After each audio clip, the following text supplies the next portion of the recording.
ജീവിതം മാറണോ, ജീവിതം മാറ്റണം, ജീവിതം മാറണം എന്നൊക്കെ പറയുമ്പോൾ ആദ്യം പലരുടെയും മനസ്സിൽ വരുന്നത് പണം, ബന്ധങ്ങൾ, ജോലി, ഭാഗ്യം ഇവയെക്കുറിച്ചൊക്കെ ആയിരിക്കും. പക്ഷേ ഒരു സത്യം പറയട്ടെ, നിങ്ങളുടെ ജീവിതം എന്നത് നിങ്ങളുടെ ചിന്തകളും നിങ്ങളുടെ ശീലങ്ങളും മാത്രമാണ്. അതിൽ കൂടുതലായി ഒന്നുമില്ല. Hello my dear star soul, welcome to Samaradhya cosmic insights.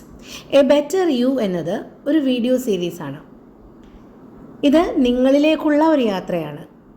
ഇന്നുള്ള നിങ്ങളുടെ അവസ്ഥയിൽ നിന്ന് നിങ്ങളുടെ തന്നെ ഒരു മികച്ച വേർഷൻ ആകാനുള്ള ഒരു യാത്ര.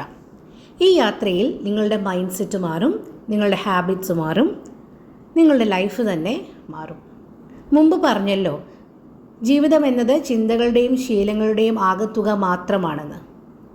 പുറത്തെ സാഹചര്യങ്ങൾ എല്ലാം നിങ്ങളുടെ ചിന്തകളോടും നിങ്ങളുടെ ശീലങ്ങളോടുമുള്ള പ്രതികരണങ്ങൾ മാത്രമാണ്. നമ്മുടെ ദിവസേനയുള്ള ചിന്തകളുടെ പാറ്റേൺ ശ്രദ്ധിച്ചാൽ, നമ്മളുടെ പ്രതികരണങ്ങളുടെ പാറ്റേൺ ശ്രദ്ധിച്ചാൽ നമ്മൾക്ക് മനസ്സിലാകും നമ്മുടെ ചിന്തകളും ശീലങ്ങളുമാണ് നമ്മുടെ വിജയ പരാജയത്തിന് കാരണം. അപ്പോൾ പുറത്ത് എന്ത് മാറിയാലും നിങ്ങളുടെ ജീവിതം മാറണമെങ്കിൽ നിങ്ങളുടെ മൈൻഡ് സെറ്റ് മാറിയേ പറ്റൂ, നിങ്ങളുടെ ശീലങ്ങൾ മാറിയേ പറ്റൂ. അതായത് ശരിയായ ശീലങ്ങൾ കൊണ്ടുവരാതെ നിങ്ങൾക്ക് വിജയിക്കാനാവില്ല. വിജയം ഒരു ആക്സിഡൻ്റലായിട്ട് സംഭവിക്കുന്ന കാര്യമല്ല.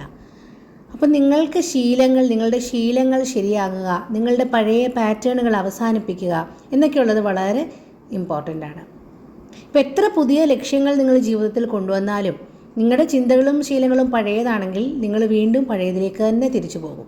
അതുകൊണ്ട് പുതിയ ലക്ഷ്യം, പുതിയ ശീലവും ആവശ്യമാണ്. നമുക്ക് നോക്കാം ജീവിതം വിജയകരമാക്കാനായിട്ടുള്ള 15 കാര്യങ്ങൾ. ഈ 15 കാര്യങ്ങൾ നിങ്ങളുടെ ജീവിതത്തിൽ കൊണ്ടുവരുന്നതോടുകൂടി നിങ്ങളുടെ ജീവിതത്തിൽ വലിയൊരു ട്രാൻസ്ഫോർമേഷൻ ഉറപ്പായും സാധ്യമാകും. ഒന്ന് ട്രൈ ചെയ്ത് നോക്കിയാലോ? ഈ ലിസ്റ്റിലുള്ള 15 കാര്യങ്ങളും ഒറ്റയടിക്ക് ജീവിതത്തിൽ പ്രാവർത്തികമാക്കി തുടങ്ങണം എന്നല്ല ഉദ്ദേശിക്കുന്നത്. പതുക്കെ പതുക്കെ ഓരോന്നായിട്ട് ജീവിതത്തിലേക്ക് കൊണ്ടുവരിക. ഓരോരോ മാറ്റങ്ങൾ അനുഭവിച്ച് അതിൽ നിന്നുള്ള എക്സ്പീരിയൻസ് പഠിച്ച് അതിൽ നിന്നുള്ള മാറ്റം മനസ്സിലാക്കി വിശ്വാസത്തോടുകൂടി അടുത്ത മാറ്റത്തിനെ സ്വാഗതം ചെയ്യുക. അങ്ങനെ ഓരോന്നായിട്ട് ജീവിതത്തിൽ ആഡ് ചെയ്ത് കഴിയുമ്പോൾ ഈ 15 ശീലങ്ങളും നിങ്ങൾ കംപ്ലീറ്റ് ചെയ്ത് കഴിയുമ്പോൾ ഒരു പുതിയ നിങ്ങളെ നിങ്ങൾക്ക് തന്നെ കാണാൻ പറ്റും. ചിന്തകളിൽ വ്യക്തതയുള്ള, ആശയങ്ങളിൽ വ്യക്തതയുള്ള, പുതുമയുള്ള ശീലങ്ങളുള്ള ഒരു മനുഷ്യനെ നിങ്ങൾക്ക് നിങ്ങളിൽ തന്നെ കാണാൻ പറ്റും. ആ മനുഷ്യൻ ചെയ്യുന്ന പ്രവർത്തികൾ സ്വാഭാവികമായിട്ടും വിജയത്തിലേക്ക് കൊണ്ടെത്തിക്കുന്നതായിരിക്കും. കാരണം തോട്ട്സിൽ ആ ക്ലാരിറ്റി വന്നു കഴിഞ്ഞു, പുതിയ ശീലങ്ങൾ വന്നു കഴിഞ്ഞു. അപ്പോൾ നമ്മുടെ ചുറ്റുപാടൊക്കെ പഴയത് തന്നെയാണെങ്കിലും നമ്മൾ മാറിയത് കൊണ്ട് നമ്മൾ അതിനോട് പ്രതികരിക്കുന്ന രീതിയും ഒക്കെ മാറിയിട്ടുണ്ട്. അപ്പോൾ പുതിയ ശീലങ്ങൾ നമ്മളെ പുതിയ മനുഷ്യനാക്കുന്നു. അപ്പോൾ നമ്മളെ പുതിയ തലങ്ങളിലേക്ക് ആ ശീലങ്ങൾ എത്തിക്കുന്നു. ഇത് നമ്മൾക്കൊന്ന് അനുഭവിച്ച് നോക്കണ്ടേ? അതിന് നമ്മുടെ ശ്രമം ആവശ്യമാണ്.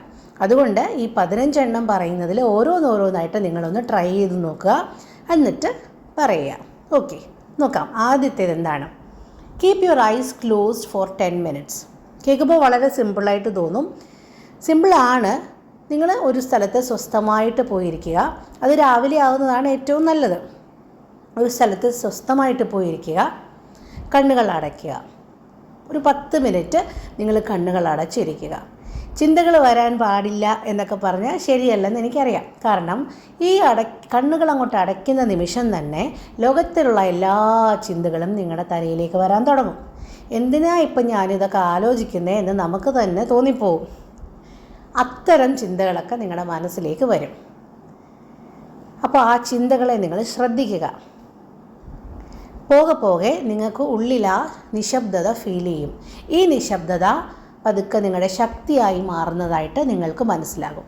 അപ്പോൾ ഈ 10 മിനിറ്റത്തെ നിങ്ങളുടെ ഈ ചെറിയ ഒരു ശ്രമം എന്ന് പറയുന്നത് ജീവിതത്തിലെ പവർഫുള്ളായിട്ടുള്ളൊരു ടൂളായിട്ട് മാറുന്നതായിട്ട് നിങ്ങൾക്ക് കാണാൻ പറ്റും. ഈ 10 മിനിറ്റ് എന്ത് മാറ്റം കൊണ്ടുവരുമെന്ന് ചിന്തിക്കരുത്. കാരണം ഈ ചെയ്യുന്ന പ്രാക്ടീസിൽ നിന്നുള്ള റിസൾട്ടിനെ പറ്റി ഡൗട്ട്ഫുൾ ആയിക്കൊണ്ട് ചെയ്യരുത്. ഇത് നിങ്ങളുടെ ജീവിതത്തിൽ ഉറപ്പായിട്ടും മാറ്റം കൊണ്ടുവരും. നമ്മൾ എല്ലാ മാറ്റങ്ങളും കാണാൻ പറ്റുന്ന മാറ്റങ്ങളല്ല അല്ലേ, ചിലതെങ്കിലുമൊക്കെ അനുഭവിച്ച് നമ്മൾ വിശ്വസിക്കുന്ന കാര്യങ്ങളാണല്ലോ. അപ്പോൾ ഇത് തീർച്ചയായിട്ടും ജീവിതത്തിൽ മാറ്റം കൊണ്ടുവരും. 10 മിനിറ്റ് എല്ലാ ദിവസവും നിശബ്ദമായിട്ടിരുന്ന് കണ്ണുകൾ അടച്ച് ഇരിക്കുക. ഓക്കെ ആണോ? അടുത്തതിലേക്ക് പോകാം. അടുത്തത് എന്താ? Wake up at 5 AM for 30 days. അടുത്ത 30 ദിവസത്തേക്ക് നിങ്ങൾ 5 മണിക്ക് എഴുന്നേൽക്കുക. ഈ ലോകമുണരുന്നതിന് മുമ്പ് എല്ലാ ശബ്ദകോലാഹലങ്ങളും ജീവിതത്തിലെ പരക്കം പാച്ചിലും ഒക്കെ തുടങ്ങുന്നതിന് മുമ്പ് നമ്മൾ ഉണർന്നാൽ ഒരു പ്രത്യേകതരം ശാന്തി നമുക്ക് അനുഭവിക്കാൻ പറ്റും. വെളുപ്പാങ്കാലത്തിന് പ്രത്യേകമായ ഒരു സൗന്ദര്യമുണ്ട്. ഒന്നിനാലും ബാധിക്കാത്ത, യാതൊരു കറകളും പുരളാത്ത, യാതൊരു ദുശ്ചിന്തകളും വന്നു ചേരാത്ത പുതുമയുള്ള ഒരു നേരമാണത്. നമുക്ക് ആ നേരത്തിൻ്റെ നൈർമല്യം നമുക്ക് അനുഭവിക്കാൻ പറ്റും. കാരണം ആൾക്കാർ പരക്കം പാച്ചിൽ തുടങ്ങിയിട്ടില്ല, അങ്ങോട്ടും ഇങ്ങോട്ടും കുറ്റപ്പെടുത്തലുകൾ തുടങ്ങിയിട്ടില്ല, മോശമായ പ്രവർത്തികൾ ചെയ്ത് തുടങ്ങിയിട്ടില്ല. അപ്പോൾ ഒന്നുമില്ലാത്ത പുതുമയുള്ള നൈർമല്യമുള്ള ഒരു സമയമാണത്. അപ്പോൾ ആ സമയത്തിൻ്റെ നൈർമല്യം നമ്മുടെ ജീവിതത്തിലോട്ട് ഒരുപാട് അനുഗ്രഹങ്ങളെ കൊണ്ടുവരും. അപ്പോൾ അതുകൊണ്ട് തന്നെ ഈ ലോകം ഉണരുന്നതിന് മുമ്പുള്ള, ഈ പരക്കം പാച്ചിലിന് മുമ്പുള്ള ശാന്തി നിങ്ങൾ അനുഭവിച്ചു നോക്കണം. അപ്പോൾ രാവിലെ 5 മണിക്ക് അടുത്ത 30 ദിവസം നിങ്ങളൊന്ന് എഴുന്നേറ്റ് നോക്കുക. അടുത്തത് കോൾഡ് ഷവർ ഫോർ 30 days. അടുത്ത 30 ദിവസം തണുത്ത വെള്ളത്തിൽ കുളിക്കാം. അപ്പോൾ നമ്മൾ 30 ദിവസം എഴുന്നേൽക്കാൻ തീരുമാനിച്ചല്ലോ, അപ്പോൾ ആ 30 ദിവസം തണുത്ത വെള്ളത്തിൽ കുളിക്കാം. ഒരുപാട് പ്രത്യേകതകളുണ്ട് ഈ തണുത്ത വെള്ളത്തിൽ കുളിക്കുന്നതിന്. നമ്മുടെ സ്ട്രെസ് റെസ്പോൺസ് റീസെറ്റ് ആകുന്നത് നമുക്ക് മനസ്സിലാകും. ശരീരത്തിലൊരു പ്രത്യേക എനർജി നമുക്ക് ഫീൽ ചെയ്യും. അപ്പോൾ അടുത്ത 30 ദിവസം കോൾഡ് ഷവർ. ഡീലാണോ? അടുത്തത് നോക്കാം. അടുത്തത് cut all sugar for 21 days. അടുത്ത 21 ദിവസം എല്ലാ തരത്തിലുള്ള മധുരവും ഒഴിവാക്കാനായിട്ട് നമ്മൾ തീരുമാനിച്ചു. അപ്പോൾ എല്ലാ തരത്തിലുള്ള മധുരങ്ങളും നമ്മൾ അടുത്ത 21 ദിവസത്തേക്ക് ഒഴിവാക്കുകയാണ്. നമ്മുടെ ക്രേവിങ്സ് പുറത്തു വരും. നമ്മുടെ ക്രേവിങ്സ് കാരണം നമുക്ക് മൂഡ് സ്വിങ്സ് ഉണ്ടാകും. നമ്മൾ അതൊക്കെ മനസ്സിലാക്കണം. കാരണം ഈ മൂഡ് സ്വിങ്സ് വരുമ്പോഴത്തേക്കും പോയി മധുരം കഴിക്കരുത്. നമ്മുടെ ഈ അസ്വസ്ഥതകളെ പുറത്തിട്ടിട്ട് അതിനെ ഡീൽ ചെയ്ത് അതിനെ ഓവർകം ചെയ്യാൻ വേണ്ടിയിട്ടാണ് ഇതൊക്കെ ചെയ്യുന്നത്. അപ്പോൾ മനസ്സിലാക്കണം, ഈ ക്രേവിങ്സ് ഉണ്ട് നിങ്ങൾക്ക്, അതൊരു ഡിപ്പെൻഡൻസി കൊണ്ടുവരും, മൂഡ് സ്വിങ്സ് ഉണ്ടാകും, അത് നിങ്ങളെ വീക്കാകും, നിങ്ങൾ റെസ്റ്റ്ലെസ് ആകും. ഇതൊക്കെ മനസ്സിലാക്കണം. അപ്പം നോക്കണം, ഈ പഞ്ചസാര എന്ന സുഖം നിങ്ങളെ എത്രമാത്രം നിയന്ത്രിച്ച് നിർത്തുന്നുണ്ടായിരുന്നു എന്ന് മനസ്സിലാക്കണം. 21 ദിവസം പഞ്ചസാര ഒഴിവാക്കുമ്പോൾ നിങ്ങളുടെ ശരീരത്തിൽ തന്നെ ഒരുപാട് മാറ്റങ്ങളുണ്ടാവും. നിങ്ങളുടെ മനസ്സ് നിങ്ങളുടെ ഈ ക്രേവിങ്സിനെ കൺട്രോൾ ചെയ്യാൻ പഠിച്ചു കഴിഞ്ഞു. അപ്പോൾ വലിയൊരു ഡിസിപ്ലിനിലേക്കാണ് നമ്മൾ പോകുന്നത്. ഈ ചെറിയ ശീലങ്ങൾ കൊണ്ടുതരുന്ന മാറ്റം വളരെ വലുതാണ്. നമ്മൾ വിചാരിക്കും വളരെ വലിയ പൈസയൊക്കെ ചിലവാക്കി എന്തെങ്കിലുമൊക്കെ ചെയ്താൽ മാത്രമേ ജീവിതത്തിൽ മാറ്റം വരൂ എന്നല്ല. നമ്മൾ നിത്യേന ചെയ്യുന്ന കുഞ്ഞു ശീലങ്ങളാണ് ജീവിതത്തിൽ വലിയ മാറ്റങ്ങൾ കൊണ്ടുവരുന്നത്. ഓക്കെ, അപ്പോൾ പഞ്ചസാര ഒഴിവാക്കാം 21 ദിവസത്തേക്ക്. അടുത്തതെന്താ? Sleep under the open sky. തുറന്ന ആകാശത്തിന് താഴെ കിടക്കുക. അപ്പോൾ നമുക്ക് ടെറസിലോ എവിടെയെങ്കിലും പോയി ആകാശത്തിൻ്റെ താഴെ നമുക്കൊന്ന് കിടന്ന് നോക്കണം. എന്താണ് ഫീൽ ചെയ്യുന്നത് നോക്കണം. അത് മതിലുകളില്ല, റൂഫില്ല, നമ്മൾക്ക് കംഫർട്ടില്ല, അങ്ങനെയുള്ളൊരു സ്ഥലത്ത് നമ്മൾ കിടക്കുക. അപ്പോൾ നെർവസ് സിസ്റ്റം പെട്ടെന്ന് റീസെറ്റ് ആകുന്നത് നമുക്ക് മനസ്സിലാകും. നമ്മുടെ പേടിയും അല്ലാതെ കുറയും. പല കാര്യങ്ങളിലും നമ്മളെ താഴോട്ട് പിടിച്ചു വലിക്കുന്നത് നമ്മളുടെ അകാരണമായൊരു ഭയമാണ്. നമുക്കിത് ഭയമാണെന്ന് ഐഡൻറ്റിഫൈ ചെയ്യാൻ പോലും പറ്റത്തില്ല. അപ്പോൾ നമ്മുടെ ഉള്ളിലുള്ള ചില ഭയങ്ങളാണ് നമ്മളെ പല കാര്യങ്ങളും ചെയ്യുന്നതിൽ നിന്ന് തടയുന്നത്. അപ്പോൾ ഭയം മാറുന്നത് കാണാം, നമ്മളുടെ അവയർനെസ് ഷാർപ്പാകുന്നത് കാണാം. നമ്മൾ മനസ്സിലാക്കും നമ്മൾ എത്ര ചെറുതാണ്, നമ്മൾ ജീവിച്ചിരിക്കുന്നതിൽ നമുക്ക് ധന്യത ഫീൽ ചെയ്യും. നമ്മൾ എത്ര നിസ്സാരമായൊരു മനുഷ്യജീവിയാണെന്ന് നമുക്ക് തോന്നിപ്പോവും ആകാശം നോക്കി കിടക്കുമ്പോൾ. അപ്പോൾ ജീവിതത്തിൻ്റെ ധന്യത നമ്മൾ തിരിച്ചറിയും. അപ്പോൾ sleep under the open sky. അടുത്തത് നോക്കാം. അടുത്തത് എന്താണ്? Leave your phone and go out for the evening. നമ്മളെപ്പോഴും പുറത്തിറങ്ങുമ്പോൾ ഫോണും കൂടി എടുത്തിട്ടേ പുറത്തു പോവുള്ളൂ. പുറത്തിറങ്ങുമ്പോൾ എന്ന് മാത്രമല്ല, നമ്മുടെ അകത്ത് തന്നെ ഈവൻ ആൾക്കാർ ടോയ്ലറ്റിൽ പോകുമ്പോൾ പോലും ഫോൺ എടുത്തിട്ട് പോകുന്ന ആൾക്കാരാണിപ്പോൾ ഉള്ളത്. അപ്പോൾ പുറത്തിറങ്ങുന്ന കാര്യം പറയണ്ടല്ലോ. അപ്പോൾ നമ്മൾ എല്ലാ ദിവസവും വൈകുന്നേരം കുറച്ച് നേരം ഫോണില്ലാതെ നമ്മൾ ഒന്ന് പുറത്തിറങ്ങി, ദൂരെ പോകണം എന്നല്ല പറയുന്നത്, നമ്മൾ പുറത്തിറങ്ങി നമ്മുടെ വീടിൻ്റെ ചുറ്റുപാടിലൊക്കെ ഒന്ന് നടക്കുക, പ്രകൃതിയുമായിട്ട് സഹവസിക്കുക. നമുക്ക് ഫോൺ ഉണ്ടെങ്കിൽ നമുക്കൊരു കോൺഫിഡൻസ് ഉള്ളൂ പുറത്തിറങ്ങാനിപ്പോൾ. അങ്ങനത്തെ ഒരു രീതിയിലേക്ക് നമ്മുടെ ഡിപ്പെൻഡൻസി ഫോണുമായിട്ടുള്ളത് മാറിയിട്ടുണ്ട്. അപ്പോൾ ഫോണില്ലാതെ, ഫോൺ മാറ്റി വെച്ചതിന് ശേഷം നമുക്ക് കുറച്ച് നേരം പുറത്തിറങ്ങാം. ആ സേഫ്റ്റി നെറ്റൊക്കെ വിട്ട് നമ്മളൊന്ന് നേച്ചറുമായിട്ടൊക്കെ ഒന്ന് എൻജോയ് ചെയ്യാം. അങ്ങനെ ഫോൺ മാറ്റി വെച്ച് കുറേ സമയം നമ്മൾക്ക് വേണ്ടി മാത്രം ഒന്ന് സമയം ചിലവഴിക്കാം. അടുത്തതെന്താ? Read a full book in 1 sitting. നമുക്ക് പറ്റാത്തൊരു കാര്യമാണ് ഇപ്പോൾ ഈ ഒരു ബുക്ക് ഒറ്റ ഇരിപ്പിന് വായിച്ച് തീർക്കുക എന്ന് പറയുന്നത്. അതിനിടയ്ക്ക് 100 കാര്യങ്ങളിൽ നമ്മൾ ഡിസ്ട്രാക്റ്റഡ് ആകും. ഫോൺ നമ്മൾ എപ്പോഴും എടുക്കും. അതൊന്നും ഇല്ലാതെ നമ്മുടെ അറ്റൻഷൻ സ്പാനൊക്കെ വല്ലാതെ സ്പോയിലായിട്ടുണ്ട്. അപ്പോൾ അതൊന്നും ഇല്ലാതെ, ഡിസ്ട്രാക്ഷൻസ് ഒന്നും ഇല്ലാതെ നമ്മളൊരു ബുക്ക് ഒരു 1 sitting വായിച്ച് തീർക്കുക. അപ്പം നമ്മുടെ ഫോക്കസ് ഷാർപ്പൺ ആവുന്നത് കാണാം. നമ്മളൊരു കാമായിട്ട് നമ്മുടെ മനസ്സൊന്ന് സെറ്റിലാവുന്നതായിട്ട് നമുക്ക് മനസ്സിലാകും. നമ്മൾ ഈ ഡിസ്ട്രാക്ഷൻ എന്നുള്ളത് പതുക്കെ ആ ഡിസ്ട്രാക്ഷൻ വരുന്നത് കുറയും, അല്ലെങ്കിൽ കുറേ കഴിയുമ്പോൾ അത് പൂർണ്ണമായിട്ടും മാറും. ഒന്നുകിൽ ഇനി ബുക്ക് വായിക്കാൻ ഇഷ്ടമില്ലാത്തവർക്ക് ഒരു ഫുൾ സിനിമ ഒറ്റയിരിപ്പിൽ കാണാം. ഇപ്പോൾ ആരും ഒരു സിനിമ ഫുൾ ഒറ്റയിരിപ്പിൽ കണ്ടു തീർക്കാൻ പറ്റുന്നില്ല ആർക്കും. ഒന്നുകിൽ ഫാസ്റ്റ് അടിച്ചടിച്ച് ഡ്രാഗ് ചെയ്ത് കൊണ്ടുപോയി കണ്ടു തീർക്കും, അല്ലെങ്കിൽ ഇടയ്ക്കിടയ്ക്ക് കുറച്ചായിട്ട് കണ്ടു തീർക്കും. അങ്ങനെ ഒരു മൈൻഡ് സെറ്റാണ്. കാരണം എല്ലാത്തിലും നമുക്ക് ഡിസ്ട്രാക്ഷൻ ഉണ്ടാകുന്ന നമ്മുടെ അറ്റൻഷൻ സ്പാൻ വല്ലാതെ കുറഞ്ഞിരിക്കുന്നു എന്നർത്ഥം. അപ്പോൾ നമ്മൾ ഫോക്കസ് കൂട്ടാനും നമ്മളെ ഡിസ്ട്രാക്ഷനിൽ നിന്ന് നമ്മുടെ മനസ്സിനെ ഒന്ന് മാറ്റി നിർത്താനുമായിട്ടൊക്കെ ഉള്ളൊരു ശീലമാണ് ആ ഒരു 1 സിറ്റിങ്ങിൽ നമ്മളൊരു ബുക്ക് വായിച്ച് തീർക്കുക എന്നുള്ളത്. അപ്പോൾ അത് നിങ്ങൾക്ക് ഒന്ന് പ്രാക്ടീസ് ചെയ്യാവുന്ന എളുപ്പമുള്ള കാര്യമായിട്ട് നോക്കണം. അടുത്തത് പ്രേയിങ് ഫോർ 2 hours സ്ട്രെയിറ്റ്. എന്തിനാണ് 2 മണിക്കൂർ, 15 മിനിറ്റ്, 20 മിനിറ്റൊക്കെ പോരെ എന്ന് സംശയം തോന്നാം.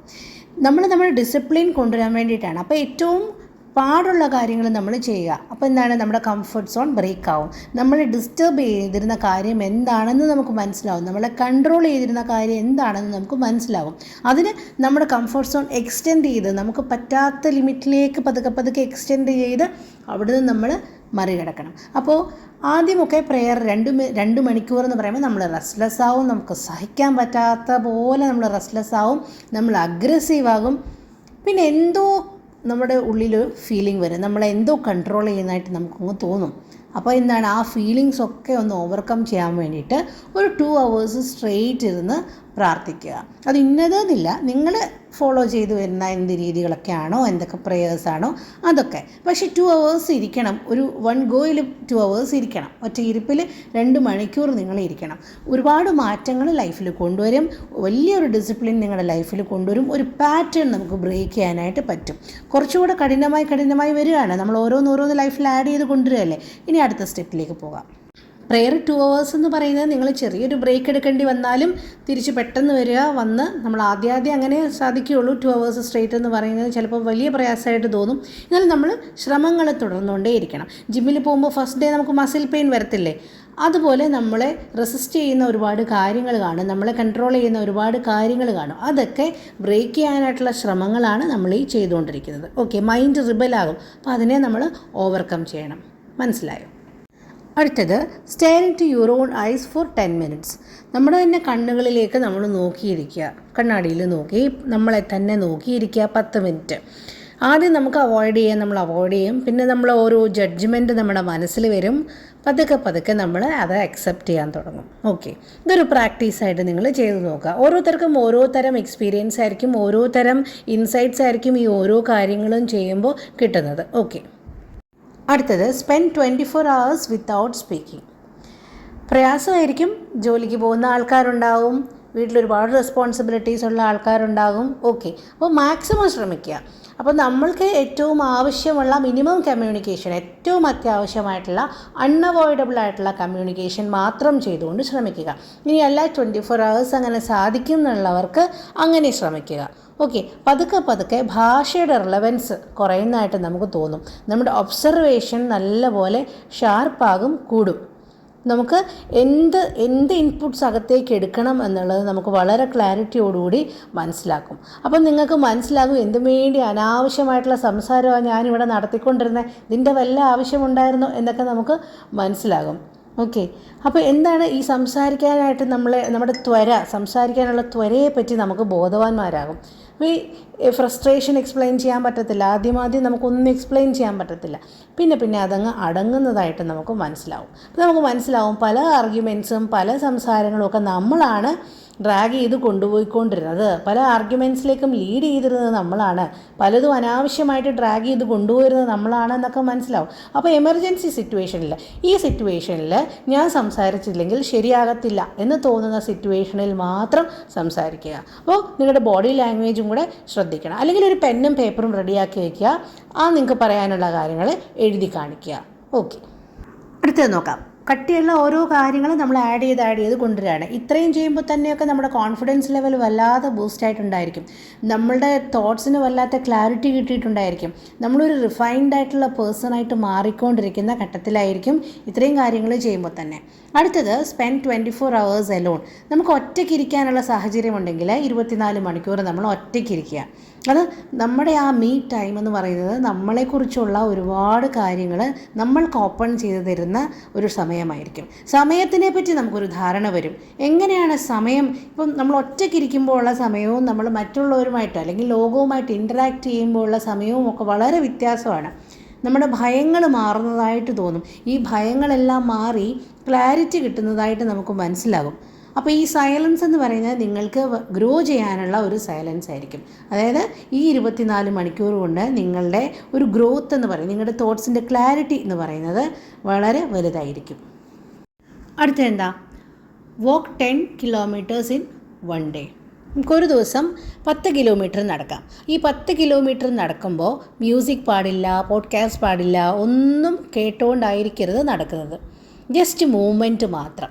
അപ്പോൾ നമുക്ക് ക്ഷീണം വരുന്നത് മനസ്സിലാകും. ഏത് പോയിന്റിലാണ് നമ്മൾ ടയേർഡാകുന്നത്, നമ്മുടെ തോട്ട്സ് വരുന്നത്, അത് തോട്ട്സ് സ്വാഭാവികമായിട്ടും പോകുന്നത്, ഈ പ്രോസസ്സ് നമുക്ക് മനസ്സിലാകും. നമുക്ക് നമ്മുടെ സ്ട്രെയിനിനെ എങ്ങനെ ഡീൽ ചെയ്യണം എന്നുള്ളതിന് ക്ലാരിറ്റി കിട്ടും. 10 കിലോമീറ്റർ എന്ന് ഞാൻ പറഞ്ഞതാണ്. അവരവരുടെ ഒരു ലിമിറ്റ് അനുസരിച്ച് അത് കൂട്ടാം. എത്ര കപ്പാസിറ്റി നിങ്ങൾക്ക് നടക്കാനുണ്ടോ അത് കൂട്ടാം. ഒരു മിനിമം 10 കിലോമീറ്റർ. മ്യൂസിക് പാടില്ല, മറ്റ് സംസാരങ്ങൾ പാടില്ല, കൂടെ ഒരു കമ്പനി പാടില്ല, ഒന്നുമില്ല. നിങ്ങൾ മാത്രമായിട്ട് നടക്കുക. നിങ്ങൾ ആ മൂവ്മെൻറ്റ് എൻജോയ് ചെയ്ത് നടക്കുക. ഡീൽ? അടുത്തത് നോക്കാം.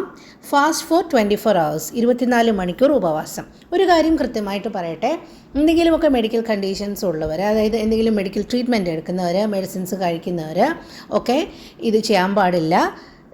മറ്റ് ഹെൽത്ത് ഇഷ്യൂസ് ഒന്നും ഇല്ലാത്ത നോർമലായിട്ട് പോകുന്ന ഒരാൾക്ക് വേണ്ടി മാത്രമുള്ളതാണ്. ഇതൊരു സജഷൻ മാത്രമാണ്. നിങ്ങളുടെ ലൈഫിൽ നിങ്ങളുടെ കണ്ടീഷൻസൊക്കെ നോക്കിയിട്ട് മാത്രം ഇതൊക്കെ ചെയ്യാൻ പാടുള്ളൂ. ഓക്കെ, അപ്പോൾ 24 മണിക്കൂർ നമുക്കൊന്ന് ഉപവസിക്കാം. ആദ്യം ശരീരം അപേക്ഷിച്ച് തുടങ്ങും. ഭക്ഷണം എന്തായോ എന്ന്. അപ്പം മനസ്സുമായിട്ട് ശരീരം ഡിസ്കസ് ചെയ്യും. എങ്ങനെയാണ്, നമുക്കൊന്ന് കഴിച്ചാലോ, ഇത്രയൊക്കെ വേണോ, ഇതൊക്കെ ഇച്ചിരി ഓവറല്ലേ എന്നൊക്കെ പറയും. അപ്പോൾ നമ്മൾ വിട്ടുകൊടുക്കാൻ പാടില്ല. അപ്പോൾ അവിടെയാണ് നമ്മൾ ഡിസിപ്ലിൻ കൊണ്ടുവരേണ്ടത്. അപ്പം ഈ ഡിസ്കഷനിൽ നമ്മൾ തോക്കാൻ പാടില്ല. അവിടെ നമ്മൾ ഡിസിപ്ലിൻ കൊണ്ടുവരുന്നു. നമുക്ക് എത്ര ക്വിക്കായിട്ട് നമ്മുടെ എക്സ്ക്യൂസസൊക്കെ ഇത് പെട്ടെന്ന് ഡിസപ്പിയർ ആകുന്നതായിട്ട് നമുക്ക് മനസ്സിലാകും. ലാസ്റ്റ് വൺ അല്ല, ആക്ച്വലി 14th one എന്നാണ് ട്രെയിൻ ഇൻ സൈലൻസ്. അടുത്ത 7 ദിവസം. അടുത്ത 7 ദിവസം എന്നല്ല, നിങ്ങൾ എന്നാണോ തീരുമാനിക്കുന്നത്, ഓക്കെ എനിക്ക് 7 ദിവസം ഇനി ഇത് ചെയ്യാൻ പറ്റും, അല്ലെങ്കിൽ ഞാൻ ശ്രമിക്കാൻ പോവുകയാണ് എന്ന് വിചാരിക്കുന്ന ആ 7 ദിവസം നമ്മൾ എന്ത് ചെയ്യും? നമ്മുടെ മാത്രമായിട്ടുള്ള ഒരു വളരെ റിസർവ്ഡ് ആയിട്ടുള്ള ഒരു ലൈഫ് ലീഡ് ചെയ്യുന്നു. നമ്മൾ മറ്റുള്ളവരുടെ വാലിഡേഷൻ, മറ്റുള്ളവരുടെ അപ്രൂവലിന് വേണ്ടിയൊന്നും സംസാരിക്കുന്നില്ല, മറ്റുള്ളവരുടെ വാലിഡേഷന് വേണ്ടി നമ്മളൊന്നും ചെയ്യുന്നില്ല, നമ്മളൊരു ഹൈപ്പും ക്രിയേറ്റ് ചെയ്യുന്നില്ല. നമ്മുടെ ഒരു നോർമൽ ലൈഫ്, ജസ്റ്റ് ഒരു നോർമൽ ലൈഫ് ലീഡ് ചെയ്യുന്നു. നമ്മുടെ അത്യാവശ്യം കാര്യങ്ങളിലൊക്കെ മാത്രം ഇടപെട്ട് നമ്മുടേതായ ഒരു ജീവിതം, നമ്മുടേത് മാത്രമായൊരു ജീവിതം നമ്മൾ 7 ദിവസത്തേക്ക് ജീവിക്കുന്നു. സോഷ്യൽ മീഡിയയിൽ നമ്മൾ പോയി പോസ്റ്റ് ഇടുന്നില്ല, ലൈക്കും കമൻറ്റും ഒന്നും ആഗ്രഹിക്കുന്നില്ല. ഒരു നോർമൽ ലൈഫ്, നമ്മുടെ കാര്യങ്ങൾ ചെയ്യുക. മിനിമം ഇൻറ്ററാക്ഷൻ ഔട്ട്സൈഡ് വേൾഡുമായിട്ട് വളരെ കുറച്ച് മാത്രം ഇൻറ്ററാക്ട് ചെയ്തിട്ട് നമ്മൾ മാക്സിമം സമയം സൈലൻസിലായിട്ട് ഒരു 7 ദിവസം. ഈ 7 ദിവസം കഴിയുമ്പോൾ നിങ്ങൾക്കുണ്ടാകുന്ന ട്രാൻസ്ഫോർമേഷൻ അതിഗംഭീരമായിരിക്കും. ഓക്കെ, അപ്പോൾ നിങ്ങളിത് ശ്രമിക്കുക. ഇത്രയുമൊക്കെ ശ്രമിച്ചതിന് ശേഷം 15ാമത്തേത് നിങ്ങൾ ചോദിച്ചാൽ ഞാൻ പറഞ്ഞു തരാം. ഓക്കെ, അപ്പോൾ നിങ്ങൾ ചെയ്യേണ്ടത് എന്താണെന്നറിയാമോ? ഈ ലിസ്റ്റിൽ നിന്ന് നിങ്ങൾക്ക് ആദ്യം ചെയ്യാൻ പറ്റുന്നത്, നിങ്ങൾക്ക് കോൺഫിഡൻസ് ഉള്ളത് ഏതാണ്, അത് നമ്പർ പറഞ്ഞാൽ മതി. 1, 2, 4, 8 ഏതൊക്കെയാണ് നിങ്ങൾക്ക് ചെയ്യാൻ പറ്റുന്നത്. നിങ്ങളിപ്പോൾ ചെയ്യുന്ന എന്തെങ്കിലും ഉണ്ടോ? ഓൾറെഡി ചെയ്ത് തുടങ്ങിയ എന്തെങ്കിലും ഉണ്ടോ?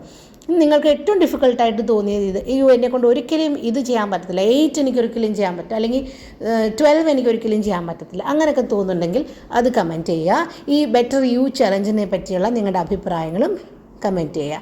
Thank you for listening me. ഒരു വലിയ ട്രാൻസ്ഫോർമേഷൻ നിങ്ങളുടെ ജീവിതത്തിൽ ഉണ്ടാകട്ടെ.